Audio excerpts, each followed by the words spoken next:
Phenomenal Foodies on Hot Chocolate Hits. Today I'm going to be interviewing Beth from Entertaining with Beth. Whether it's ease or presentation that you seek when making food, Beth has got you covered. She has recipes ranging from chocolate chip cookies to French macarons. So I really hope you check out her channel, and she's also a really fun person to talk to. So if you want to watch this interview with her, stay tuned.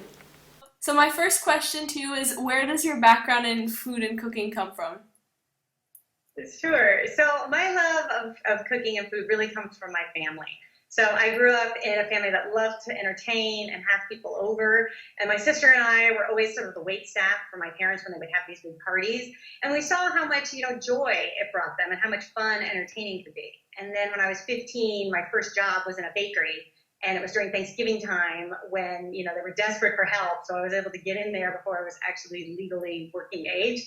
And I made pies and breads, and I just learned a lot about baking that way, and I love that. And then just all through my young, college years, I always worked in restaurants, and then, just getting that first apartment. My sister and I got our first apartment together. And again, we had friends over and we entertained, and it was really simple. It was pasta and sauce, but, when you're in your early 20s and someone invites you for a dinner party, it's very special. And so people really love that. And then, just getting married and marrying my husband, who was a Frenchman, and really introduced me to so many great foods, and his family taught me so much about cooking. So it's really just the culinary school of life. I think, I would have loved to have gone to culinary school, and maybe that's in the future at some point. I sort of laughed to my husband that that's what I'm going to be doing in my retirement. But I don't know, I love cooking, and I love food, and I love the joy that it brings to people. So then how did you decide to start Entertaining with Beth? Yeah.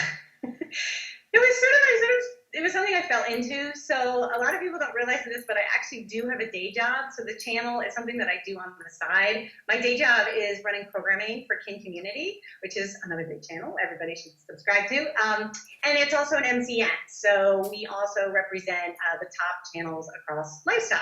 And so in working on that channel, we really like to just feature real women.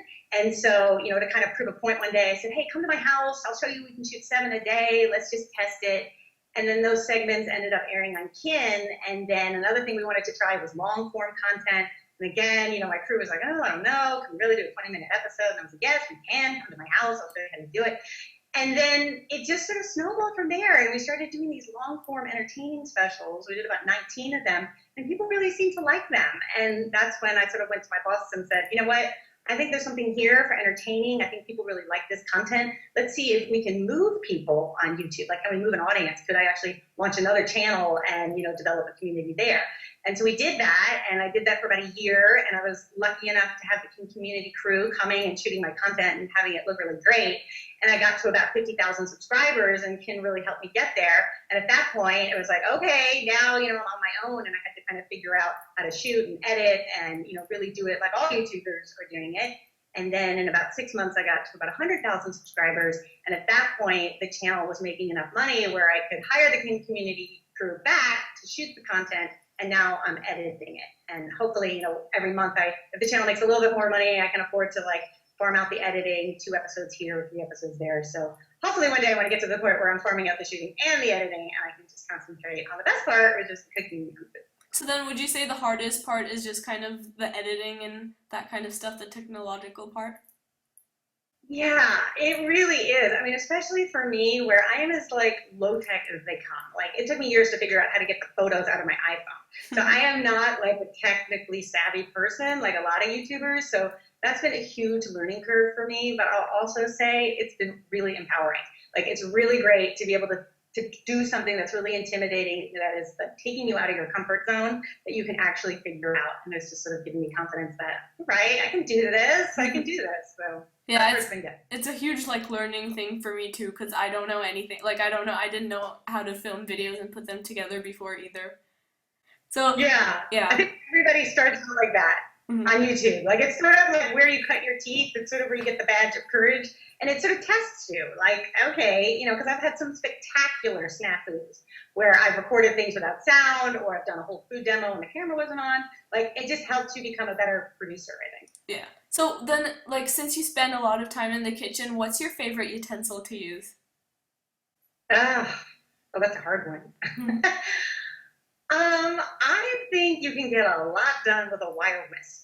I really love a wire whisk because you can mix things with it. You can do dry ingredients with it. In a pinch, you can use it as like a pastry, scraper. Like it's just great. I would be lost without my wire whisk. Yeah. And my garlic press. Love the garlic. I love a good garlic press. For me, it's the same. That, and then also I like a spatula. So yeah, that's good. So you live in Los Angeles, and I'm sure there's like a ton of different kinds of foods available to you. So what would your favorite from there be, from the variety there?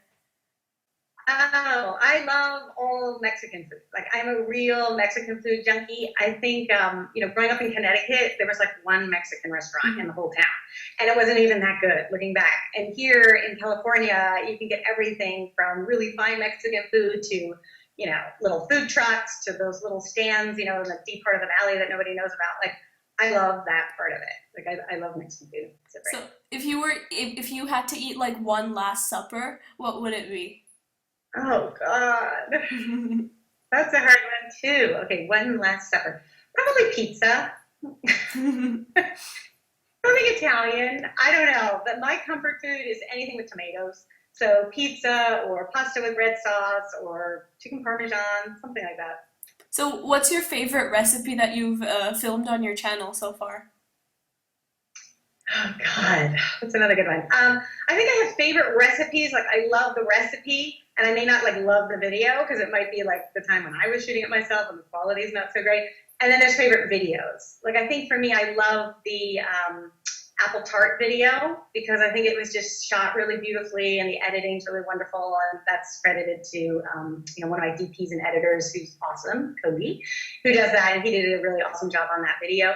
So I love that. And then as far as recipes, I love the chocolate lava cake recipe. It's not my favorite video because it's something that I shot myself, but it's really easy. It's really, really good. And it's just really foolproof. Like if you just follow the tips, you can't go wrong. I saw that video and it really looks professional though. It doesn't look that, unless you look, it doesn't look like you did it yourself. I don't know. I look at it and it makes me cringe. But it has over 100,000 views on it. So I'm like, all right. I can't unlist it. But there are times where I'm like, I want to unlist that. But so it's about the it's about it's about the dish, not necessarily about the way that you filmed it, Because I know. That's what I have to. I know. And there are times too where the lighting is really bad, and there'll be videos where I look awful, and I'll be like, at least the food looks good. That's what counts. Yeah. So where do most of your recipes come from? Do you develop them yourself, or do you find them online over time? No, every recipe I develop myself, and it is such a process. But it's really one of the things that I love best is taking an idea that I might have, thinking about what do people want to eat right now? What do you crave in summer? What do you crave in fall or around the holidays? And then figuring out a way to create a recipe. And not all of them work. So I'll go through probably 4 or 5 renditions, maybe I should have more flour, maybe I should have more butter, maybe it'd be better with chocolate, maybe it's better with white chocolate. And sometimes they don't work. I'm like, oh my gosh, this isn't going to make the channel. So the only thing that really makes the channel are things that I've tried several times, or they're family recipes, or things that I know are really, really great that I want to put on the channel, because truth be told, to create a video is so much work between the shooting and the editing and buying all the groceries that I don't want to go through all that if it's not really great. So I really make sure that if I test it and I can't stop eating it, that's when I know it's ready for the channel. So then who are, since you test a lot of your own recipes, do you get inspiration from outside? Who are the people that inspire you in the food world? Yeah, I think for me, I have had so much inspiration from people like Martha Stewart, Donna Hay, who's really wonderful out of Australia. I love her recipes, her photography is awesome. Ina Garten, for sure. Jamie Oliver, Cooks Illustrated. These are people that I grew up on that really inspired me, because I always felt that the recipes were simple, they were always beautiful, and really inspiring. And I feel like for my channel, I always want to have that sort of triangle of make it pretty, make it practical, and make it personal, so that you get that sort of 3-pronged approach. And I think that's what gives the channel the heartbeat. Yeah. So when you're not cooking or filming videos or at your job, what can we find you doing? Oh, gardening.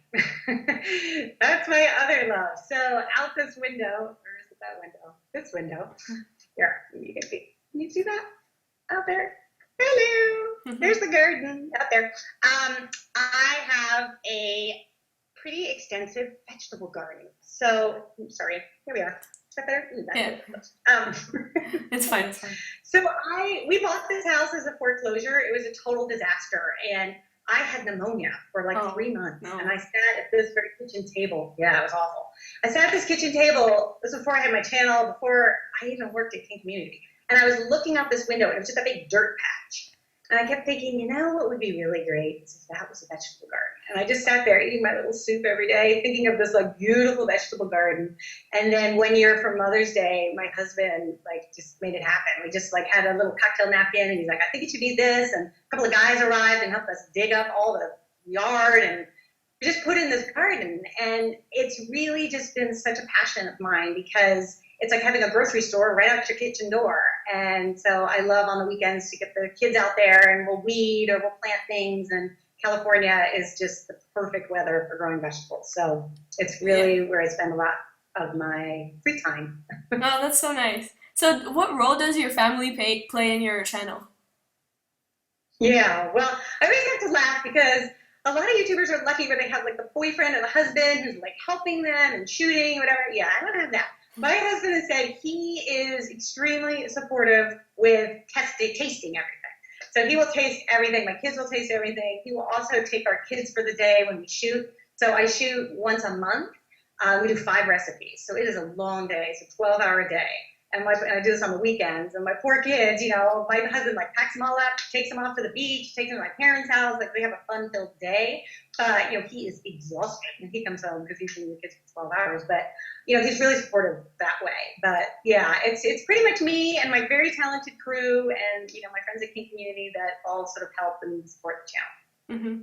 So what's next for Entertaining with Beth? Well, I would love to bring the full-length party menus back, because they're some of my favorite episodes. I'm really proud of those episodes. We were doing them on Kin because we were part of the funded channel initiative of YouTube, so we had a budget there to really do it. I don't think a lot of people realize how much actually goes into those specials. So they take a full day to shoot, they take a full week to edit, so they get expensive, you know, because we have to pay a crew to do all the jobs you need to actually make that happen. And so we stopped doing them on Kin, but I'd love to start doing them again just on my own channel. But again, I have to kind of wait until the channel makes enough money to be able to afford to do that. But YouTube is starting a little tip jar or like a crowdsource funding thing. So maybe together we could all bring them back, because I think people would really love them again. And I've got so many more menus that I want to share. So yeah, that's a really cool idea. So, but would you plan to go to culinary school, or do you think that you're just happy with what you're doing right now? No, I would love to go to culinary school. Like, if I had 34 hours of my day, I would squeeze that in. And there is a little school right around the corner from my house, and I pass it every night on my way home from work. And I just peek in there. I'm like, oh, what are they doing? So one day, I don't know. I can't think about doing that now. I know they have a night program, but I think that would probably be the straw that broke the camel's back. So maybe one day, when I kind of get the channel where I'm not doing so much of everything on the channel, then I can squeeze out a little, you know, nighttime for that. Yeah, but would you ever think of leaving your day job and focusing full-time on YouTube? You know, people ask me that, and personally, I love the day job because I feel like it keeps me really plugged in to what we're building on YouTube. So I really think that there is this really amazing sort of like renaissance going on YouTube. I think it's just like ready to kick it up to the next notch. And I love being involved in all of that. I love the business side of YouTube. And that's what my job at King Community really offers me. And if I didn't do that, I would feel very like disconnected. I would also feel like a channel, it can be very insular. Like, it's just always concentrating on you and your channel. And it would make me feel a little bit weird to be concentrating that much on myself like all the time. So I like the balance where it's like I get to do the channel and it keeps me plugged into the creator community, but then I also love working at King Community, which keeps me plugged into YouTube as a whole, the community. And I think the two of them together really work well. So like being a creator helps me on my day job, and my day job helps me be a better creator. So I think having like lopping one of those off would make me feel a little imbalanced. Yeah. Well, thanks so much for talking to me today, Beth. That's all I have for you. Thank you. Thank you so much for having me. I was honored to be included. And good luck and keep going. You're onto something. I really love this series. I think it's great. And I can't wait to see who else you have on. Thanks so much. Thank you so much, Beth. I had an amazing time interviewing you because you're so fun and easy to talk to. For all the viewers, don't forget to rate, comment, and subscribe. Check out my blog at hotchocolatehits.blogspot.com and stay tuned next week where I will be showing you how to make Cuban-inspired sandwiches. Bye-bye.